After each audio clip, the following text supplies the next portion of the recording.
Urea కొరతపై అన్నదాతలు ఆందోళన చెందవద్దని ఆంధ్రప్రదేశ్ రాష్ట్ర వ్యవసాయ శాఖ మంత్రి అచ్చెన్నాయుడు పేర్కొన్నారు.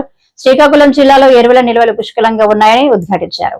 శ్రీకాకుళం రూరల్ మండలం తండెం వలస గ్రామంలో ఎరువులపై రైతులకు అవగాహన సదస్సు నిర్వహించారు. స్టాక్ చేసుకోవాలని మొత్తం తీసుకెళ్లిపోవడం వల్ల ఈ సమస్య వచ్చింది. నేను రైతులకి స్పష్టంగా తెలియజేస్తున్నాను. వ్యవసాయ అధికారులు, గ్రామంలో రెవెన్యూ అధికారులు, నిన్నటి నుంచి కలెక్టర్ గారు ఎవరైతే గ్రామాల్లో ఎన్ఆర్జీఎస్ ఫీల్డ్ అసిస్టెంట్స్ ఉన్నారో వీళ్ళందరికీ టీంలు వేసి స్పష్టంగా ఆదేశాలు ఇచ్చి ఏ రైతుకి మొదటి డోసులో ఎంత యూరియా ఇవ్వాలి, ఏ విధంగా ఇవ్వాలి, అవసరమైతే ఇంటింటికి కూడా తీసుకెళ్లి కార్యక్రమం చేయమని స్పష్టంగా ఆదేశాలు ఇచ్చాను. అయితే ఏదైతే మనకి ప్రైవేట్ డీలర్స్ దగ్గర ఒక సమస్య మొదట్లో వచ్చింది. గవర్నమెంట్కి ఏదైతే మార్కెట్ నుంచి ఇస్తున్నామో ట్రాన్స్పోర్ట్ ఛార్జీలన్నీ మేమే కడుతున్నాం. అందువల్ల కొంత రేటు తగ్గుతుంది, ఒక 30 రూపాయలు. అదే ప్రైవేట్ డీలర్ అనుకోండి, రైల్వే స్టేషన్ నుంచి వాడు కొట్టుకు తీసుకెళ్ళాలి, కొట్టు నుంచి మళ్ళీ గ్రామానికి తీసుకెళ్ళాలి. దీనివల్ల కొంత ట్రాన్స్పోర్ట్ ఛార్జీలు పడతాయి. అది కూడా లెక్కేశాను.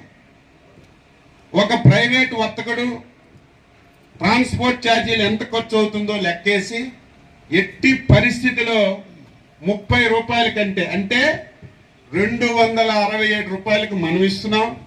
అంటే దాదాపుగా 300 రూపాయల కంటే ఒక్క పైసా ఏ ఒక్క రైతుకి ఎక్కువ తీసుకున్నా యాక్షన్ తీసుకుని కేసులు పెట్టమని చెప్పాం. అయితే ఇంతకు ముందు ప్రైవేటు వర్తకులకి ఫ్రీగా ఇచ్చాం, నచ్చిన వాళ్ళకి నచ్చినట్టుగా ఇచ్చుకోమని. ఈసారి కూడా వ్యవసాయ శాఖే జిల్లా కలెక్టర్ గారి ఆధ్వర్యంలో ప్రైవేట్ డీలర్స్ దగ్గర ఉన్న యూరియా కూడా మేమే కంట్రోల్లోకి తీసుకున్నాం. ఎందుకంటే రైతులు అర్థం చేసుకోవాలి, ఎంతమంది రైతులు ఉన్నారో అందరికి వస్తుంది. కానీ ప్రభుత్వం దగ్గర కొంత ఉంటుంది, డీలర్ల దగ్గర కొంత ఉంటుంది. కొంతమంది ఎక్కువ యూరియా వేయాలని ఇటు మేమిచ్చింది తీసుకుంటున్నారు, మళ్ళీ ప్రైవేట్ డీలర్ దగ్గరికి వెళ్ళి మళ్ళీ తెచ్చుకుంటున్నారు. దీనివల్ల కొంతమందికి వస్తుంది, కొంతమందికి రావడం లేదు. అందుకే ప్రైవేట్ డీలర్ల దగ్గర కూడా మా ఏఓని, ఒక రెవెన్యూ ఆఫీసర్ని పెట్టి మార్కెట్ నుంచి ఎవరు తీసుకున్నారు, మార్కెట్ నుంచి తీసుకున్న వాళ్ళకి మార్కెట్లో ఇవ్వడం, మార్కెట్లో తీసుకున్న వాళ్ళకి మనం ప్రైవేట్ డీలర్ ద్వారా ఇచ్చి ఆ సమస్యని 2-3 రోజులు 280 రూపాయలు ఇస్తున్నాం. సబ్సిడీ ఎంత తెలుసా? ఒక బస్తా యూరియాకి ప్రభుత్వం ఇస్తున్న సబ్సిడీ తెలుసా? 2350 రూపాయలు సబ్సిడీ ఇస్తున్నాం. ఒక బస్తా 45 కేజీల బస్తా మీరు 2800 కొంటే, 2280 కొంటే అందులో 2100 రూపాయలు ప్రభుత్వమే గవర్నమెంట్ ద్వారా సబ్సిడీ ఇస్తుంది. అంటే ఎంత సబ్సిడీ చూడండి.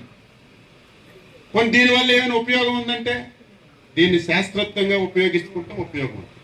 ఇది కూడా మీరందరూ అర్థం చేసుకోవాలి. జిల్లాలో ప్రతి ఒక్కరికి స్పష్టంగా టీంలన్నీ మీ దగ్గరికి వస్తున్నాయి, పాంప్లెట్ ఇస్తున్నాం. జిల్లా కలెక్టర్ గారు ఎవ్రీడే 1 గంట సేపు మీ దగ్గర ఎవరైనా యూరియా సమస్య ఉంటే డైలీ ఎవరి కలెక్టర్లో మీరు ఫోన్ చేయొచ్చు.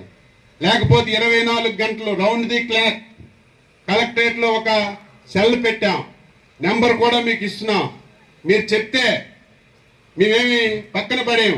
పలానా ఊర్లో పలానా రైతు సమస్య చెప్తే వెంటనే మా అగ్రికల్చర్ ఆఫీసర్ వస్తాడు.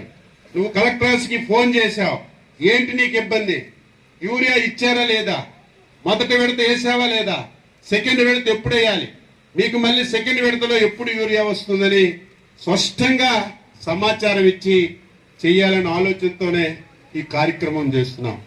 దీన్ని రాజకీయ పార్టీలు ఏదో జరిగిపోతుంది, ప్రభుత్వం పూర్తిగా రైతులకు మోసం చేస్తుంది, రైతులకు యూరియా ఇవ్వడం లేదని ఇష్టం వచ్చినట్టు మాట. సిగ్గుండాలి. ఏదో కొత్తగా వచ్చి ఎవరైనా మాట్లాడితే ఒక అర్థం ఉంటుంది. 5 సంవత్సరాలు ఈ రాష్ట్రానికి పరిపాలన చేశారు. 5 సంవత్సరాలు రైతుల గురించి ఆలోచించిన సందర్భాలు ఉన్నాయా?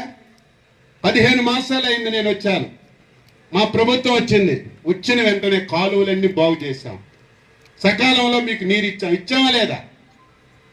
గత సంవత్సరం పండే, ఈ సంవత్సరం మళ్ళీ సకాలంలో నీరు ఇచ్చాం.